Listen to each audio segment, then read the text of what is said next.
Hey everybody, it's Rabbit. Welcome back to the channel, and today we're going to be continuing our series on the Magach line in the Israeli tree in War Thunder. And today, as the channel implies, these are going to be some of the best vehicles the Magach line has to offer.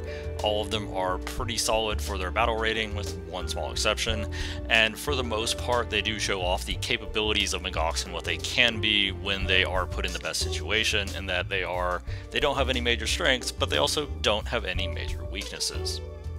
And a general thing about all the vehicles in this video, all the vehicles in this video do feature a full stabilizer, so they will generally keep their guns stable at any speeds. However, it does kind of depend on how fast you're traversing and elevating, and if you hit particularly big bumps, obviously it won't be able to keep up, but generally speaking they are pretty effective at any range. Additionally, the M111 round, the round we saw on the Magach 5 in the last video, is present on all the vehicles in this video. It's overall a pretty effective round, especially at 8.7, and can mostly just click on the middle of enemies. And for our very first vehicle today is the Magach 6R, and continuing the drinking game, this has the M60 hull, take a shot, and it has the overbarrel 50 cal, take a shot. This is also, the Magach 5 is the last time we're going to be seeing the M48 hull at all, so at least the drinking game will get a little simpler. Maybe. But anyway, the easiest way to describe the Magach 6R is that it's effectively a Magach 5 with a slightly better hull and a full stabilizer. It may not seem like much, but this is really the only thing the Magachs were lacking, because it allows them to be a lot more responsive and a lot more aggressive than you can be without a stabilizer. And especially at 8.7, the M111 round can just kind of click on the middle of enemies, so this makes the Magach 6R a pretty capable vehicle. I didn't really notice any big problems with it.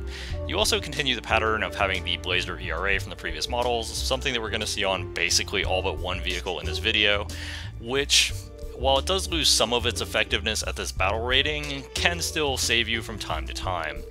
The mobility starts to feel a little lackluster, but not so much that it really holds you back. It's just that you will notice that some of the medium tanks that are around you will be moving faster, but overall you don't feel like the mobility on your tank is abysmal outside of the obviously pretty poor reverse gear. The Magach 6R is a fairly useful way to start off this particular video, as it is a pretty effective vehicle and I would generally recommend getting it. For our next vehicle today, we're going with the Magach Hydra, probably one of the most unique vehicles that we're going to see over the course of this series. The Magach Hydra keeps all the other features, but does lose the overbarrel 50 cal, take a shot. Now, there are actually quite a few downgrades from the Magach 6R to the Magach Hydra, so to briefly list them off, you don't have any smoke grenades, which at 8.7 starts to become a bit of a problem. You also don't have any of the Blazer ERA, starting to become less effective but can still save you, and you also don't have the overbarrel 50 cal. These are a lot of things to lose, but what you get in return is you get the Hydra rocket pods. Now, one thing to note about the Hydra rocket pods, there's actually a few things to note. We're probably going to spend most of this review on the Hydra just talking about how they work, because they are a little bit more unusual than maybe you think they do. So you have a total of 38 rockets. You have 19 on the left, 19 on the right. It will fire from the left side first until you've expended all of them, and then it will fire from the right. If you reload on a capture point, it will reload all of them at once. Now, as a bit of a weird tip in terms of how they work, the game basically treats the Hydra rocket pods as a gun. So you have one rocket loaded, and it treats all of the rockets collectively as a single magazine. So what this means is that if somebody directly hits the rocket pods, you're going to get an ammo cook-off, which won't really hurt the tank proper, but will remove all of your ammo, except for the one round that's in the chamber, because, again, it treats it like a gun. And regardless of the fact that your ammo is technically split across two pods, it will still deplete all of your ammo, which is really weird. But then once you've repaired your rocket pods, you'll still have one rocket left, the one that was chambered. So it's kind of an odd kludgeon and a way to make it work, but it is how it currently functions, so it's important to keep that in mind. As far as the rockets themselves, they can basically pen and kill anything you'll meet. They're pretty consistent and fairly good. And one important thing to remember about the rockets is that the rockets are pretty high up and pretty far to the left or right. So this means that a lot of times you can peek them around corners or over hills and get fairly cheeky kills on people. Additionally, the rockets kick up a lot of dirt and debris when you fire them, so if you miss a shot or don't do critical damage and your opponent notices you, feel free to just spam rockets at them to blind them and also potentially kill them. because, I mean, if they can't see you, they can't return fire effectively. This is a very annoying tactic, and it's very frustrating for the other player, and you will probably get some hate mail for it, but it is very effective. As far as my overall thoughts on the Magach Hydra, it's an incredibly good vehicle, it's an incredibly fun vehicle, it's also an incredibly unique vehicle. I'm actually surprised it made it in the tech tree. Usually these kind of rocket vehicles are like premiums or squadron vehicles, so it is pretty nice. Overall, I think the Magach Hydra, it's one of the more interesting vehicles. It's probably the entire reason why you go through the Magach line, to be honest. This thing is really good. For our next vehicle, we have the Magach 6B. Now, the Magach 6B uses the newer M60 turret, Take a Shot, and has the overbarrel 50 cal, Take a Shot. Now, the Magach 6B is really easy to describe because it's basically a Magach 6R with an improved turret, and this does mean it kind of completely negates the R. If you know how the R functions, especially because they're currently at the same battle rating, you're gonna know how the Magach 6B functions because it's just kind of that but better. Previously, the Magach 6R was at 8.3 and the Magach 6B was at 8.7, and this meant that they were separated by a little and it was a little bit of an upgrade, and this made the R a little better than the B. As it stands right now, this does kind of make the Magach 6R feel a little redundant. It's also kind of the reason why I'm not spending a ton of time talking about the 6B specifically, because all of the features we talked about the 6R are still present on the 6B, it just has a better turret and that's about it. Overall, a pretty good offering and very solid. And capping this vehicle off with the absolute Chad vehicle that is the Magach 6M. The Magach 6M prominently features a giant searchlight and a dozer blade.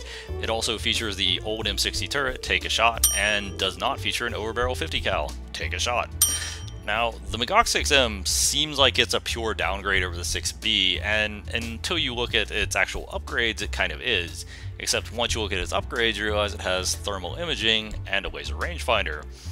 These are pretty nice, but it's enough to get it moved up to 9.0, and 9.0 is enough to see max up tiers into things like the T-72 Terms, the 2S38, the BMP-2M, and all of those vehicles completely outclass you.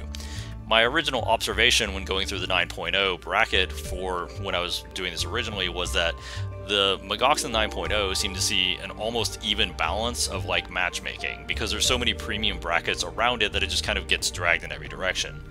In the max down tier, the Magach 6M feels quite good, especially at long range. With the thermals, you can easily spot targets. With the laser rangefinder, you can easily hit targets, and you have a flat trajectory dart. But in a max up tier, everything has those features, and you are just kind of a worse version of them. You have worse mobility, you have worse armor, your gun is nowhere near as consistent, because M111 does start to lose a lot of its potency in max up tiers. And this puts the Magach 6M in a very weird spot. As it stands right now, it's not a great vehicle to pick up. The other big problem is that there are no other 9.0 vehicles in Israel. There's some aircraft, but there's no other ground vehicles, and this means that this vehicle currently has no lineup. And that move from 8.7 to 9.0 was enough to make this vehicle feel a lot less good. As far as rating the vehicles, the Magach Hydra obviously goes in S tier. This thing is fantastically fun to play, it's really effective, you can get some cheeky kills, you can annoy the crap out of the other team. It feels very versatile. Having those backup rockets on top of an already really functional gun just makes it a really good vehicle, and I would definitely recommend picking up. Like, I know it's not necessarily part of the main tech tree because it's folded with the Magach 6R, but this is one of those vehicles that if you're not getting it, why are you even here? This vehicle is just amazing. The Magach 6B for me was a firm A tier. I feel like it has everything the Magach really needs. It's also not at an excessively high battle rating where a lot of the downsides of the Magach chassis really start to come into play. I really like the Magach 6B. I feel like that's an easy A tier vehicle. The 6R is in an awkward spot because until the last VR change, I would have also put it in A tier, but because it's kind of a backup to the 6B and to an extent also a backup to the Hydra right now, I would probably put that in B tier instead of A tier, but I still think it's very functional and definitely worth it. The Magach 6M is one of those vehicles that I was really debating. Originally, I would have put it in A tier because thermals and a laser rangefinder with a good dart at 8.7 were quite good. However, at 9.0, with no lineup and seeing up tiers reasonably consistently, probably about a third to a half of your games, I really start to question whether or not this vehicle goes in C or F tier. I'm going to tentatively put it in C tier, maybe its battle rating will get straightened out a bit, or maybe some of the vehicles that are kind of oppressive that it fights in up tiers will get moved up so it doesn't see them. But until such time as that happens, I can't really recommend getting it right now. And it's making C tier not because you should get it. Well, you kind of have to research and get it, continue the tech tree, but it's making C tier not necessarily because you should get it, but because it had use at one point and it could still potentially have use because it is a reasonably low-tech Magach that has high-tech upgrades. But as of right now, you should probably just straight up avoid the 6M.